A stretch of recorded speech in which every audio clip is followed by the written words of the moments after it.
آئے جو ایک اہلکار تھا، اس نے زبردستی اقتدار پر قبضہ کیا، آنکھے سے نامن سے شادی کی اور طاقت واپس مکمل طور پر مردوں کے ہاتھ چلی گئی۔ آنکھیں سے نمون تاریخ سے ایسے غائب ہوئی جیسے کبھی تھی ہی نہیں، اور سب سے بڑا دھوکہ جو آج لوگ کھاتے ہیں وہ توتن خامن کے مشہور سنہری ماسک کے بارے میں ہے۔ ہم سب مانتے ہیں کہ وہ ماسک اس کا اپنا ہے۔ اصل میں ایسا بالکل نہیں ہے۔ اس گولڈن ماسک پر بنی ملکہ کی نشانیاں، یعنی وہ یوریاز اور دیگر سمبلز، صاف بتاتی ہیں کہ وہ نفرتیتی کے لیے بنایا گیا تھا۔ مردوں نے نہ صرف ان کی تاریخ چھین لی، بلکہ ان کی آخری آرامگاہ کی سب سے عظیم چیزیں بھی کسی اور کے نام کر دیں۔ اس ساری گفتگو کو اگر ہم سمیٹیں تو سننے والوں کو اس بات کا احساس ضرور ہوگا کہ قدیم مصر کی یہ باتیں آج بھی کتنی اہمیت رکھتی ہیں۔ جب کوئی سسٹم تباہ ہوتا ہے تو اکثر خواتین کو بحران سنبھالنے کے لیے آگے آنا پڑتا ہے، جیسے نیفرٹیٹی آئی، لیکن جب وہ اسے ٹھیک کر دیتی ہیں تو طاقتور پیٹریاکل سسٹم ان کا نام اور ان کی پہچان مٹا دیتا ہے۔ ہیٹشپسوت نفرٹیٹی دونوں کے ساتھ یہی ہوا۔ ان کی عظیم سیاسی اور معاشی کامیابیوں کو مردوں نے چھپا دیا یا اپنے نام کر لیا۔ یہ سوچنے کی بات ہے کہ ہسٹری ہمیشہ ویسی نہیں ہوتی جیسی ہمیں پڑھائی جاتی ہے۔ بالکل، اور اسی بارے میں آخر میں ایک گہرا سوال چھوڑنا چاہوں گا۔ آج تک نیفرٹیٹی کی خبر نہیں ملی، لیکن نئے گراؤنڈ پینیٹریٹنگ ریڈار کی تحقیق اشارہ کرتی ہے کہ شاید توتن خامون کے مقبرے کی دیوار کے ٹھیک پیچھے ایک اور خفیہ کمرہ ہے۔ اوہ، یہ تحقیق واقعی حیرت انگیز ہے۔ سوچئے، اگر نیفرٹیٹی آج بھی اسی دیوار کے پیچھے ایک مرد بادشاہ سمنکھارے کے بھیس میں دفن ہے، تو ایسی کتنی اور طاقتور خواتین ہوں گی جن کی اصل کہانیاں، جن کا اصل کردار کسی اور کے نام کے سائے تلے تاریخ کی دیواروں کے پیچھے آج بھی چھپا ہوا ہے۔ چیپٹر 5 توموزرت دی سروائیور۔ دی سروائیور یعنی بچ نکلنے والی یا زندہ رہنے والی۔ مصنف نے یہ نام اس لیے رکھا ہے کیونکہ اس دور کا جو سیاسی منظرنامہ تھا وہ بہت خوفناک تھا، جس میں توسرت نے آنکھ کھولی۔ یہ 19th اور 20th ڈائنسٹی کا وقت تھا، جسے رامسائٹ پیریڈ کہا جاتا ہے، اور یہاں تک آتے آتے مصر کی سیاست کی بنیادیں ہل چکی تھیں۔ یہاں ایک چیز واضح کرنا ضروری ہے، اب فرعون کے پاس وہ لامحدود یا خدائی طاقت نہیں رہی تھی جو پچھلے ادوار میں ہوا کرتی تھی۔ بالکل، اور اس سیاسی تبدیلی کو سمجھنا بہت ضروری ہے، کیونکہ جب ایک بادشاہ کی طاقت کم ہوتی ہے تو وہ خالہ کہیں نہ کہیں تو بھرتا ہے نا۔ ایگزیکٹلی، وہ خالہ کون بھر رہا تھا؟ ایلیٹس۔ ہاں، جو اشرفیہ تھی یعنی ایلیٹ کلاس، وہ بہت زیادہ طاقتور ہو چکی تھی۔ اس میں اعلیٰ عہدیدار، فوجی جرنیل اور پجاری شامل تھے، جو اب صرف فرعون کے حکم پر سر نہیں جھکاتے تھے، بلکہ انہیں سلطنت کے معاملات میں اپنا حصہ اور کردار چاہیے تھا۔ صحیح۔ طاقت کا جو مرکز کبھی صرف بادشاہ کی ذات تک محدود تھا، اب وہ مختلف گروہوں میں تقسیم ہو رہا تھا۔ اور اس ایکسٹرنل تبدیلی کا سب سے پہلا اثر شاہی خاندان کے اندر پڑا، اور یہاں پر کتاب ایک بہت حیران انگیز حقیقت سے پردہ اٹھاتی ہے۔ ہاں، وہ بہن بھائیوں کی شادیوں والا معاملہ۔ بالکل، قدیم مصر میں عام طور پر یہی سمجھا جاتا ہے کہ وہاں شاہی خاندان میں بہن بھائیوں کی شادیوں کا رواج عام تھا، لیکن اس ریمیسائٹ دور میں آ کر یہ رجحان بہت کم ہو گیا تھا۔ اب اگر صغیرتی طور پر دیکھا جائے یا آج کی جدیات اور سائنس کے نظیر سے سوچا جائے تو یہ ایک بہت ہیلدی تبدیلی لگتی تو ہے، لیکن سیاست میں ہر چھوٹی تبدیلی کا ایک بہت بڑا پوشیدہ نتیجہ ہوتا ہے۔ ایگزیکٹلی، مصنف واضح کرتا ہے کہ اس بظاہر ہیلدی تبدیلی نے شاہی خواتین سے ان کی سب سے بڑی طاقت چھین لی۔ یہ سچ میں ایک نازک نقطہ ہے۔ پچھلے ادوار میں شاہی خاندان کے اندر شادیوں کا بنیادی مقصد ہی طاقت اور دولت کو چند ہاتھوں میں مرکوز رکھنا تھا۔ یعنی جب بادشاہ اپنی بہن سے شادی کرتا تھا تو ملکہ دراصل اسی خدائی خون کی وارث ہوتی تھی اور اس کی طاقت کسی بھی درباری سے زیادہ ہوتی تھی۔ لیکن جب یہ رواج ختم ہوا تو بادشاہ کی بیٹیاں دوسرے عہدیداروں اور جرنیلوں میں بیاہ دی جانے لگیں۔ بالکل، اور اس سے اقتدار کا وہ دائرہ جو پہلے بہت چھوٹا تھا اچانک بہت وسیع ہو گیا، طاقت بکھر گئی۔ اس کی سب سے بڑی مثال رامزیس سیکنڈ کی ہے، جسے رامزیس دی گریٹ کہا جاتا ہے۔ ان کے خاندان کا سائز سنیں، ان کے تقریباً 50 بیٹے اور 50 بیٹیاں تھیں۔ سوچئے، جب 100 شاہی بچے ہوں گے اور وہ ملک کے مختلف طاقتور خاندانوں میں شادیاں کریں گے تو یہ تو اقتدار کے دعوے داروں کی ایک پوری فوج کھڑی کرنے والی بات ہوئی نا۔ یہ کسی بھی ریاست کے لیے ایک چلتا پھرتا ٹائم بام تھا۔ ہاں، اور جب اتنے سارے شاہی وارث دربار میں موجود ہوں گے تو صبح شام بس سازشیں ہی چلتی ہوں گی۔ اسی افراتفری اور طاقت کے بکھراؤ نے مصر کو ایک شدید خانہ جنگی کی طرف دھکیل دیا، اور ٹھیک اس تباکن ماحول میں آتی ہے اس چیپٹر کی مرکزی کردار، توسرت۔ ہاں، تاوسرت۔ وہ فرعون سیٹی دوم کی نوجوان بیوی تھی، اور اس وقت ملک 2 حصوں میں بٹا ہوا تھا۔ سیٹی دوم کا مقابلہ جنوب کے ایک بہت طاقتور باغی رہنما امون مسس سے ہو رہا تھا۔ جب پوری سلطنت میں آگ لگی ہو تو کچھ ایسے کردار ابھرتے ہیں جو اس کا فائدہ اٹھاتے ہیں، اور کہانی میں ایک بہت بڑا ٹوسٹ آتا ہے۔ چانسلر بے کی انٹری۔ کیا کردار تھا وہ!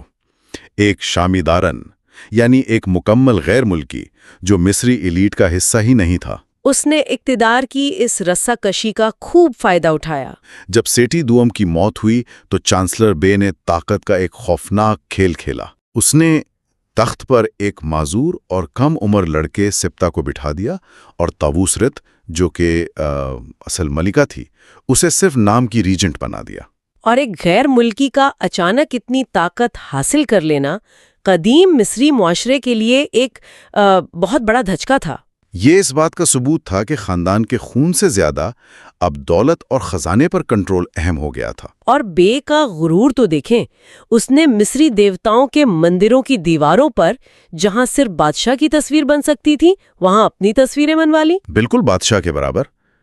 ایک ایسے معاشرے میں جہاں فرعون کو زمین پر چلتا پھرتا خدا مانا جاتا ہو، وہاں ایک شامی خزانچی کا یہ عمل کھلی گستاخی تھا۔ یہ فرعون کی طاقت کو سیدھا سیدھا چیلنج کرنا تھا۔ بے کو لگا کہ سپتا ایک کٹ پتلی ہے اور تاووسرت ایک بے بس عورت جو کچھ نہیں کر سکتی۔ لیکن یہیں اس سے سب سے بڑی غلطی ہوئی۔ تاووسرت کوئی عام مہرہ نہیں تھی۔ بالکل نہیں۔ اس نے جلد بازی نہیں کی، اس نے بڑی خاموشی، ذہانت اور صبر کے ساتھ وقت کا انتظار کیا۔ دربار میں حفیظ بنائے، اپنی طاقت جمع کی، اور پھر ایک ایسا جواب دیا جس نے بے کے غرور کو خاک میں ملا دیا۔ اس نے اس طاقتور غیر ملکی کو قتل کروا دیا۔ اور اس قتل کی تفصیل جس ذریعے سے ہم تک پہنچی ہے وہ خود ایک عجیب بات ہے۔ ہاں، وہ اوسٹراکون والی بات۔ جی، اتنی بڑی بغاوت کا ثبوت کسی عالیشان کتبے یا سونے کے ورق پر نہیں ملا، بلکہ ڈیر المدینہ کے مزدوروں کی بستی سے ملنے والی ایک چھوٹی سی پرچی پر لکھا تھا۔ ایک بظاہر بے وقار سی پرچی جس پر سیاہی سے مختصر لکھا تھا کہ فرعون نے عظیم دشمن بے کو مار دیا ہے۔ یہ سچ میں ایک لمحہ فکریہ ہے کہ تاریخ کے اتنے بڑے موڑ کو ایک عام مزدور کی لکھی پرچی نے محفوظ رکھا۔ لیکن کہانی یہی نہیں رکتی۔ بے کے قتل کے کچھ ہی عرصے بعد نوجوان بادشاہ سپتا کی بھی پر اسرار موت ہو گئی۔ اور شواہد بتاتے ہیں کہ اسے بھی راستے سے ہٹایا گیا تھا۔ اب تخت خالی تھا۔ تب توسرت نے وہ قدم اٹھایا جو قدامت پسند مصر میں کسی دھماکے سے کم نہیں تھا۔ اس نے کسی مرد کو آگے کرنے کے بجائے خود کو تنہا بادشاہ یعنی فرعون قرار دے دیا۔ اس نے حکمرانی کا مکمل مردانہ انداز اپنا لیا۔ کتاب میں اس کے ایک ایسی مجسمے کا ذکر ہے جس میں اس نے مرد فرعونوں جیسی مخصوص کلٹ پہن رکھی ہے۔ یہ اس کے مکمل اور بلا شرکت غیر اقتدار کا اعلان تھا۔ لیکن حقیقت یہ ہے کہ ایک اکیلی عورت کا راج اس دور کے روایتی اور پتری نظام والے معاشرے میں برداشت نہیں کیا جا سکتا تھا۔ صحیح کہہ رہے ہیں آپ۔ محض 2 سے 4 سال ہی گزرے تھے کہ ایک طاقتور جنگجو سٹنخت نے بغاوت کر دی۔ اس نے طاقت کے زور پر توسرت کو ہٹایا، اور اس کی نفرت کا عالم یہ تھا کہ اس نے صرف تخت نہیں چھینا بلکہ توسرت کے مقبرے پر بھی قبضہ کر لیا۔ اپنا نام کندہ کروا دیا اس پر۔ وہ تاریخ کے صفحات سے ایک خاتون حکمران کا نام و نشان مٹا دینا چاہتا تھا۔ توسط کا زوال ایک تلخ حقیقت ہے، لیکن سوچئے جب عورتوں کے لیے تخت کے سیدھے راستے بند کر دیے گئے تو کیا انہوں نے ہار مان لی؟ ہرگز نہیں۔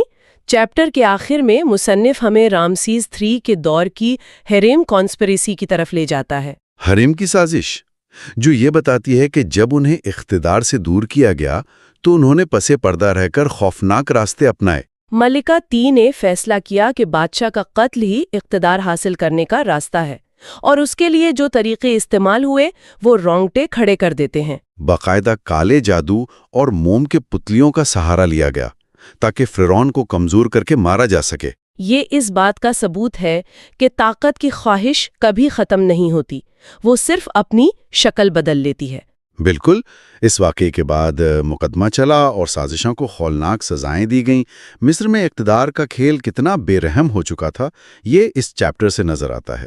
یہ تو تھا اندرونی خلفشار، لیکن اب تھوڑا آگے چلتے ہیں کیونکہ اس کے بعد بیرونی یلغار کا راستہ کھل گیا۔ صحیح، قدیم مصری سلطنت جسے ناقابل تسخیر سمجھا جاتا تھا وہ زوال پذیر ہوئی۔ صدیوں تک بیرونی حملہ آور آئے، آشوری آئے، بابلی آئے اور پھر خوراس آئے جنہوں نے مصر کو تسلط میں رکھا۔ یہاں تک کہ الیگزینڈر دا گریٹ یعنی سکندر اعظم کی قیادت میں یونانی آئے اور انہوں نے الیگزینڈریا کی بنیاد رکھی۔ الیگزینڈریا جو کہ ایک نیا عالمی مرکز بن گیا تھا، اور یہی وہ وقت ہے جہاں ہم ایک نئی گلوبلائز دنیا میں داخل ہوتے ہیں۔ ایک ایسی دنیا جہاں مشرق اور مغرب مل رہے تھے اور سیاست، معیشت اور سفارتکاری پہلے سے کہیں زیادہ پیچیدہ اور خطرناک ہو چکی تھی۔ اور یہ منتقلی ہمیں ٹھیک آج کی گفتگو کے اگلے حصے تک لے آتی ہے۔ تو آئیے داخل ہوتے ہیں اس نئی دنیا میں۔ Chapter 6، Cleopatra, drama queen. یہ چیپٹر تو سچ میں بہت انٹرسٹنگ ہے۔ الیگزینڈریا کا یہ ٹولومئی خاندان جہاں سے کلیوپیٹرا کا تعلق تھا بنیادی طور پر تو یونانی تھا، لیکن انہوں نے حکمرانی کا انداز بالکل مقامی دیوتاؤں والا اپنا لیا تھا۔ یہ یونانی اور مصری ثقافتوں کا ایک بہت عجیب و غریب بلینڈ تھا۔ انہوں نے قدیم فرعونوں کی طرح خود کو زمین پر خدا کہلوانا شروع کر دیا تھا۔ اور اس خاندان کی جو خونی سیاست تھی اس کی مثالیں تو اتنی خوفناک ہیں کہ سن کر عجیب سا لگتا ہے۔ بہن بھائیوں کی شادیاں اور اقتدار کے لیے اپنوں کا قتل۔ ان کی بے رحمی سمجھنے کے لیے ٹولمی 8 کی کہانی ہی کافی ہے، جس نے انتقام کی آگ میں اپنی سابقہ بیوی کو ان کے اپنے ہی کٹے ہوئے بیٹے کا جسم تحفے میں بھیج دیا تھا۔ یہ کسی بہت ہی خوفناک ہارر فلم جیسا لگتا ہے، ایک باپ اپنے بیٹے کے ٹکڑے کر کے ماں کو بھیج رہا ہے۔ اور اس سب سے یہ جانبہ بہت ضروری ہے کہ کلیوپیٹرا کی پرورش کسی پھولوں کی سیج پر نہیں ہوئی تھی، بلکہ اس انتہائی پرتشدد اور سازشی دربار میں ہوئی تھی۔ اسے بچپن سے پتا تھا کہ کمزوری کی سزا یہاں صرف موت ہے، اس لیے اس نے ایک بالکل الگ حکمت عملی اپنائی۔ کتاب یہ ہائی لائٹ کرتی ہے کہ کلیوپیٹرا وہ پہلی مصری ملکہ تھی جس نے اپنی کوکھ یعنی بچے پیدا کرنے کی صلاحیت کو ایک طاقتور بین الاقوامی سیاسی ہتھیار کے طور پر استعمال کیا۔ اس کی دوراندیشی کمال کی تھی۔ اسے پتا تھا کہ روم اس وقت کی ایمرجنگ سپر پاور ہے اور مصر اکیلے اس کا مقابلہ نہیں کر سکتا۔ اسے روم کے غضب سے بچنے کے لیے اسٹرانگ ایلائز چاہیے تھے، اور ٹھیک اس وقت روم اور مصر کا رشتہ ایک بہت نازک موڑ پر تھا۔ کلیوپیٹرا کے بھائی ٹولمی 13 نے تب ایک بہت بڑی سیاسی بے وقوفی کی۔ روم میں جولیس سیزر اور پومپئی کے درمیان جنگ چل رہی تھی۔ پومپئی شکست کھا کر مصر آیا تو ٹولمی نے سوچا کہ وہ سیزر کو خوش کرنے کے لیے پومپئی کا سر کاٹ کر اسے پیش کر دے۔ بظاہر اسے لگا ہوگا کہ اس نے بہت بڑا احسان کیا ہے، لیکن وہ رومی نفسیات کو نہیں سمجھتا تھا۔ بالکل، ایک رومی جنرل کو مارنے کا حق صرف ایک دوسرے رومی کو تھا، کسی باہر کے بادشاہ کو نہیں۔ سیزر اس پر شدید غصے میں آ گیا، اور کلیوپیٹرا جو اپنے بھائی سے چھپی ہوئی تھی، اس نے اس ٹینس سچویشن کا پورا فائدہ اٹھایا۔ یہ وہ مشہور واقعہ ہے جہاں وہ خود کو ایک قلین یا بستر کے غلاف میں چھپا کر بہت خفیہ طریقے سے سیزر کے محل میں سمگل کرواتی ہے۔ یہ بہت بڑا رسک تھا، اگر پکڑی جاتی تو موت یقینی تھی، لیکن اس نے تاریخ کا رخ موڑ دیا۔ ان دونوں کا ایک سیاسی اور جذباتی الائنس بنا، جس کے نتیجے میں ان کا بیٹا سیزیرین پیدا ہوا۔ سیزر اس کی ذہانت سے اتنا متاثر تھا کہ اس نے روم کے قلب میں وینس کے مندر میں کلیوپیٹرا کا سنہرا مجسمہ رکھوا دیا۔ اور یہ چیز رومی سینیٹرز کے لیے قابل برداشت نہیں تھی کہ ایک غیر ملکی عورت کا مجسمہ ان کے مقدس مندر میں رکھا جائے۔ اور اس ڈر سے کہ سیزر روم کو بادشاہت میں بدل رہا ہے، آخرکار سیزر کو قتل کر دیا گیا۔ سیزر کی موت کے بعد روم میں خانہ جنگی چھڑ گئی، اور کلیوپیٹرا سمجھ گئی کہ اب اسے اور اس کے بیٹے کو نئے محافظ کی ضرورت ہے۔ تب مارک اینتھنی آتا ہے سین میں، جو سیزر کے بعد روم کا سب سے بڑا جنرل تھا۔ ترسس کے مقام پر کلیوپیٹرا کی وہ ڈرامائی اور شاہانہ انٹری، اس میں دولت، سونے، چاندی اور خوشبوؤں کا ایسا مظاہرہ کیا کہ اینٹنی بس دیکھتا رہ گیا۔ لیکن دیکھیں، یہ کوئی عام رومانٹک کہانی نہیں تھی، یہ کمپلیٹلی ایک سوچی سمجھی سیاسی سفارتکاری تھی۔ سیاسی مجبوری بھی تھی دونوں کی، لیکن اس الائنس میں اینٹنی نے کچھ ایسی غلطیاں کی جنہوں نے ان دونوں کو برباد کر دیا۔ پہلی غلطی تو اس کی پارتھیا کی جنگ میں ناکامی تھی، اور دوسری اور سب سے بڑی غلطی جسے ڈونیشنز آف الیگزینڈریا کہتے ہیں۔ ہاں، ڈونیشنز آف الیگزینڈریا۔ اس کا اصل مطلب یہ تھا کہ اینٹنی نے رومی سلطنت کی وہ زمینیں جو روم کے فوجیوں نے خون دے کر جیتی تھیں، وہ کلیوپیٹرا کے بچوں کو انعام میں دے دیں۔ یہ روم کے لوگوں کے لیے کھلی غداری تھی۔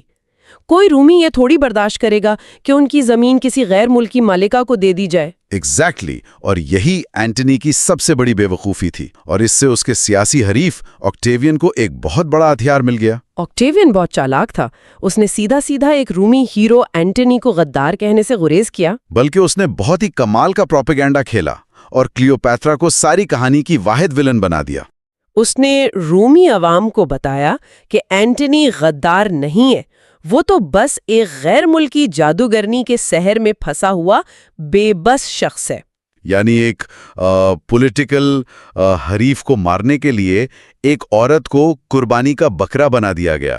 ہاں، اس پر لالچی ہونے اور ایک ڈرامہ کوئین ہونے کا لیبل لگا دیا گیا۔ آج تک ہم جسے ایک عیاش رانی یا رومانٹک ولن سمجھتے ہیں، وہ دراصل آکٹیوین کی پولیٹیکل کیمپین کا حصہ تھا۔ یہی فرق ہے حقیقت اور پروپیگنڈا میں۔ خیر، کلیوپیٹرا کی یہ لمبی مزاحمت آخر میں ایکٹیم کی سمندری جنگ میں ناکامی پر آ کر ختم ہوتی ہے۔ ایکٹیم کی شکست کے بعد آکٹیوین جیت گیا، اینٹنی اور کلیوپیٹرا الیگزینڈریا میں پھنس گئے۔ اور جب چاروں طرف راستے بند ہو گئے تو ان کے پاس خودکشی کے علاوہ کوئی چارہ نہیں تھا تاکہ انہیں قبضہ کر کے روم میں ذلیل نہ کیا جائے۔ یہ سچ میں ایک ڈرامائی انجام تھا۔ آکٹیوین نے آتے ہی سب سے پہلے کلیوپیٹرا کے بیٹے سیزیرین کو قتل کروایا۔ اس نے کہا تھا کہ 2 سیزر دنیا کے لیے بہت زیادہ ہیں۔ اس نے مصر کی آزادی ختم کی، اسے روم کا صوبہ بنایا اور خود پہلا شہنشاہ آگسٹس بن گیا۔ ایک عظیم تہذیب کا اختتام اور نئے سامراجیہ کا عروج۔ تو اب اس پوری ڈیٹیل کے بعد ہم بات کو سمیٹتے ہیں۔ یہ سب جاننا آخر اہم کیوں ہے؟ سب سے بڑا سبق تو یہ ملتا ہے کہ تاریخ ہمیشہ فتح کی تلوار سے لکھی جاتی ہے۔ بالکل، کلیوپیٹرا کو صدیوں تک صرف ایک خوبصورت عیاش اور سازشی عورت سمجھا گیا روم کے پروپیگنڈا کی وجہ سے، جبکہ سورسز بتاتے ہیں کہ وہ ایک بہت ہائیلی انٹیلیجنٹ سیاستدان تھی، کئی زبانیں جانتی تھی اور ایک ایسی ماں تھی جس نے اپنی سلطنت بچانے کی آخری حد تک کوشش کی۔ اور ایک دوسری اہم بات جو اس کتاب سے ملتی ہے وہ ہے ڈبل سٹینڈرڈز، مردوں اور عورتوں کے لیے الگ معیار۔ صحیح کہہ رہے ہیں آپ۔ اگر کوئی مرد بادشاہ جیسے سینا خیخت یا آکٹیوین جنگ کرے، لوگوں کو مارے، سازش کرے تو اسے ایک عظیم ہیرو مانا جاتا ہے۔ لیکن جب عورت جیسے طاؤس ریت یا کلیوپیٹرا وہی طریقے اپنائیں تو اسے خوفناک عورت یا پاور ہنگری وچ کہہ دیا جاتا ہے، یا پھر ڈرامہ کوئین۔ یہ دوہرا معیار سچ میں سوچنے پر مجبور کرتا ہے۔ اور آج کی اس گفتگو کے اختتام پر میں ایک سوال چھوڑنا چاہتا ہوں۔ ضرور۔ اگر آج سے ہزاروں سال پہلے صرف پروپیگنڈا کے زور پر ایک عظیم ملکہ کو عیاش عورت بنا کر تاریخ میں فٹ کیا جا سکتا ہے تو آج کے ماڈرن دور میں کیا ہو رہا ہوگا؟ بہت پوائنٹ کی بات کی آپ نے۔ آج کا میڈیا اور سوشل میڈیا بھی تو یہی کرتا ہے۔ بالکل، آج بھی ہم پروپیگنڈا سے بننے والے کرداروں پر اندھا یقین کر لیتے ہیں۔ کیا آج بھی کسی نئی کلیوپیٹرا کی کہانی ایسے ہی اپنے مفاد کے لیے لکھی جا رہی ہے اور ہم تماشائی بنے بیٹھے ہیں؟ اور کتنی ایسی تاریخی خامیاں ہیں عورتوں میں جو بس مردوں کی سیاست کو چھپانے کا پردہ ہیں؟ یہ وہ سوال ہیں جو ہمیں خود سے پوچھنے چاہیے۔ میں بات کر رہی ہوں چیپٹر 7 کی، جس کا نام ہے epilogue why women should rule the world.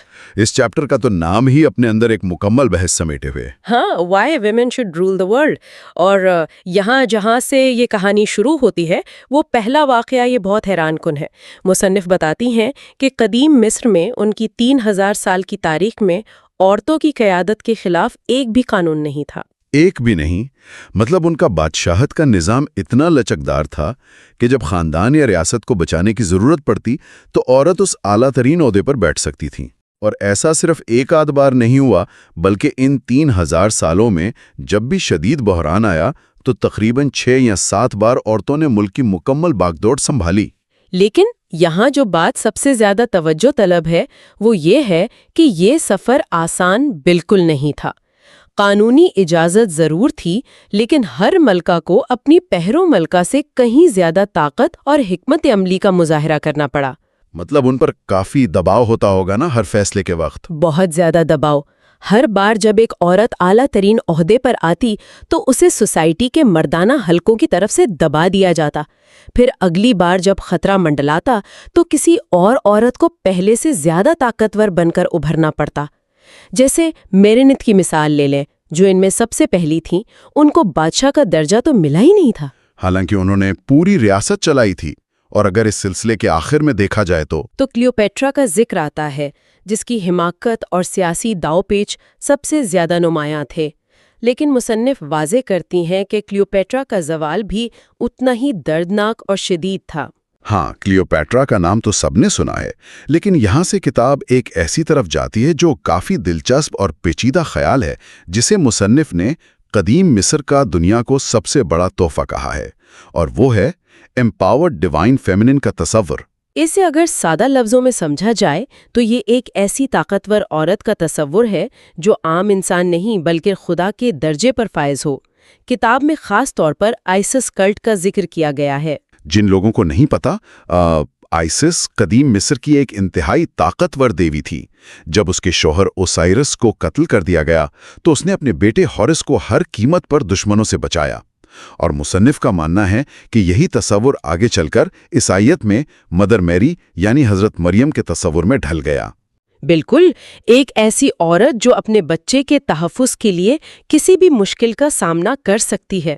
یہاں جو بات اصل میں توجہ طلب ہے وہ یہ ہے کہ مردانہ بادشاہت یعنی ڈیوائن کنگ شپ کو ہمیشہ ڈیوائن کوئین شپ کے تحفظ کی ضرورت ہوتی ہے۔ یہ پوائنٹ بڑا اہم ہے۔ مطلب جب تک عورت کی طاقت کسی مرد کی حمایت یا کسی خاندان کو بچانے کے لیے استعمال ہوتی ہے تو دنیا اسے سراہتی ہے، جیسے مدر میری ہیں۔ یا آج کے دور میں دیکھ لیں، جب کسی مقتول لیڈر کی بیٹی سیاست میں آتی ہے تو عوام اس پہ جان چھڑکتی ہے، اسے قبول کیا جاتا ہے۔ لیکن کہانی تب بدلتی ہے جب عورت اپنے لیے کھڑی ہوتی ہے۔ اگر عورت اپنی مختار طاقت خود اپنے مقاصد کے لیے استعمال کرے، جیسے ہیٹشپسوٹ یا تھاوسریٹ نے کیا، تو پھر ان کا انجام کیا ہوتا ہے؟ بنایا ہے اس کا بڑا گہرا تعلق جذبات سے ہے۔